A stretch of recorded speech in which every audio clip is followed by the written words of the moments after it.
हाय team, astro आकृति में आपका स्वागत है। और आज हम बात करने वाले हैं कुछ योग्स के बारे में। तो क्या ऐसा होता है आपके साथ भी? कई बार आप 99 तक पहुंचते पहुंचते 100 पे ही जाके फिसल जाते हैं, या आपके काम बनते बनते रह जाते हैं, पर फिर भी आप हार नहीं मानते। ऐसा क्यों होता है? वो कौन सा योग है आपकी कुंडली में जिसकी वजह से आप बार बार गिर के भी उठ जाते हैं? क्या आपकी सफलता देर से स्टार्ट हुई है? क्या आपकी सफलता ज़्यादातर 28 या 30 साल के बाद स्टार्ट हुई है? क्या कारण है कि आप शुरू में फेल हुए लेकिन अब आप सफलता की सीढ़ी धीरे-धीरे चढ़ रहे हैं?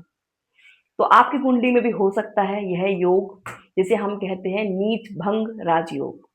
अब नीच भंग राजयोग कैसे बनता है? ऑब्वियसली ये बनेगा नीच के ग्रह से।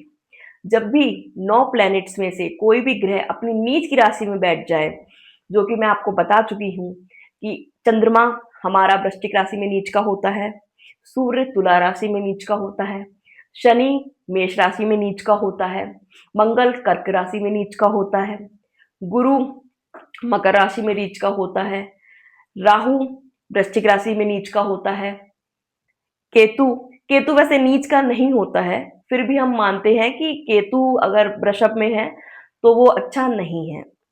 उसके अलावा अब कौन सा ग्रह रह गया? बुध। बुध भी अगर 12वें घर में हमारा बैठ जाए तो वो नीच का हो जाता है। तो क्या कारण है ये ग्रह नीच के हो जाते हैं? और नीच के होके ये हमारी कुंडली में क्या प्रभाव देते हैं? जब ये ग्रह नीच के हो जाते हैं तो एक योग बनता है नीच भंग। तो नीच के ग्रह तो सबकी कुंडली में बैठे हैं, लेकिन क्या वो आपकी कुंडली में नीच भंग राजयोग बना रहे हैं या नहीं? हम कैसे देखेंगे? सबसे पहले तो हमें उस प्लैनेट को देखना है जो ग्रह नीच का हो रहा है। अब जैसा कि मैं आपको बता चुकी हूँ कि अगर आपका ग्रह इन राशियों में, सारे ग्रह इन इन राशियों में बैठे हैं, तो वो आपके कुंडली में नीच के हैं। अब वो नीच का बुरा फल ना दे, इसके लिए हमें देखना पड़ेगा नीच भंग। नीच भंग देखने के 3 तरीके होते हैं। आप अपनी कुंडली को एनालाइज कर सकते हैं अपने आप ही। अगर जिस जिस राशि में ग्रह नीच का हुआ है, मान लीजिए अगर आपका मंगल है और वो कर्क राशि में बैठा है और वो नीच का हो रहा है, तो इसके लिए कर्क राशि का जो स्वामी है, जो है चंद्रमा, अगर वो खुद मंगल के पास आके बैठ जाए उसी घर में, या मंगल के संग उसकी दृष्टि हो जाए, तो ये हो जाता है हमारा पहला नीच भंग। अब ये बहुत अच्छा प्रभावशाली राजयोग बन जाएगा आपका। आपका नीच भंग चला जाएगा और ग्रह में ताकत आ जाएगी कि वो आपको अच्छी चीजें दे पाए। दूसरा नीच भंग हमारा कैसे होता है? दूसरा नीच भंग ऐसे होता है जैसे कि अगर आपका अगेन मंगल कर्क राशि में बैठा है और कर्क राशि का स्वामी है चंद्रमा। अब आप लोग इंटेलिजेंट हो गए हैं। वो अगर आपके केंद्र भाव में आके बैठ जाए, यानी कि 1, 4, 7 और 10वें घर में अगर चंद्रमा बैठ जाए इन केस में, तो भी आपका नीच भंग खत्म हो जाएगा। और सबसे थर्ड तरीका होता है नीच भंग खत्म करने का, कि अगर मंगल नीच का है कर्क राशि में, तो ऑब्वियसली बात है कि वो उच्च का किस में होगा? मकर राशि में।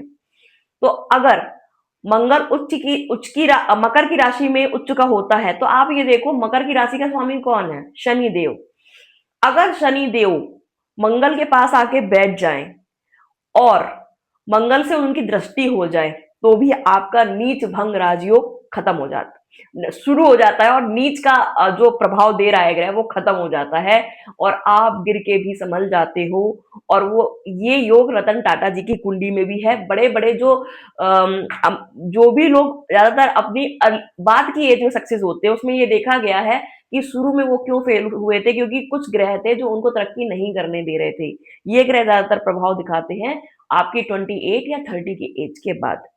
इसी तरीके से अगर आप अपने सारे ग्रहों को, नीच के ग्रहों को देख के एनालाइज कर सकते हैं कि आपकी कुंडली में नीच भंग राजयोग हो रहा है या नहीं। अब चौथा कारण आप कैसे देख सकते हैं? अगर आपका कोई ग्रह नीच का है, मान लो सूर्य आपकी तुला राशि में है और वो नीच का है, चाहे वो आपके पूरे चार्ट में कहीं पर भी हो, लेकिन उसको दिशा बल मिल रहा है।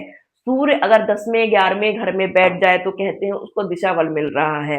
वो अपनी दिशा ईस्ट के, कुंडली की ईस्ट साइड में बैठ गया है और अब उसको पावर मिल गई है, तो भी आपका नीच का ग्रह आपको इतना परेशान नहीं करेगा। अगर आपका नीच का ग्रह नीच का होके आपके 6, 8, 12 जो आपके त्रिक स्थान होते हैं जो आपको पीड़ा देते हैं, जो आपके दुख के स्थान होते हैं, जो आपके रोग रिपु ऋण शत्रु मृत्यु लॉसेस के स्थान होते हैं, क्योंकि घर भी माइनस है, नेगेटिव है, और नीच का ग्रह है तो वो भी नेगेटिव है, नेगेटिव नेगेटिव प्लस। तो क्या होगा, अब ग्रह में ज्यादा पावर बची नहीं है तो वो आपका जरा बुरा कर पाएगा नहीं। तो ये हो गया हमारा चौथा बिंदु। उसके बाद लास्ट पॉइंट आता है, अगर नीच का ग्रह होके अगर वो आपके 10वें या 11वें भाव में बैठ जाएं, इवन सेकंड भाव में बैठ जाएं, तो ये ग्रह ऐसे, ये जगह ऐसी होती हैं जहां पर कोई ज्यादातर ग्रह बुरे होके भी अच्छे फल ही देते हैं, क्योंकि 11वां घर होता है इच्छा पूर्ति का घर। दूसरे घर में कोई भी ग्रह नीच का उच्च का होता नहीं है, इसलिए हम उस घर को भी बहुत अच्छा मानते हैं। वो धन भाव का घर होता है, और अगर 10वां घर होता है कर्म भाव का, उसमें भी वो ग्रह अच्छा ही फल देगा, क्योंकि वो भी एक अच्छा स्थान है। तो ये 5 पॉइंट है जिसमें आपका स्पेसिफिक अगर 3 पॉइंट ऊपर में किसी कोई एक पॉइंट भी आ गया या कोई 2 पॉइंट भी आ गए, तो आपका नीच ग्रह नीच का होके भी आपके लिए वो कर दिखाएगा जो शायद आपके लगन का स्वामी भी ना करके दिखाए। अपनी कुंडली को आप अच्छे से देखिए, और अगर आपका नीच भंग राजयोग हो रहा हो तो आप कमेंट कर सकते हैं, या फिर आप मेरे को डीएम कर सकते हैं अपनी कुंडली एनालाइज कराने के लिए। Thank you so much. Radhe Radhe.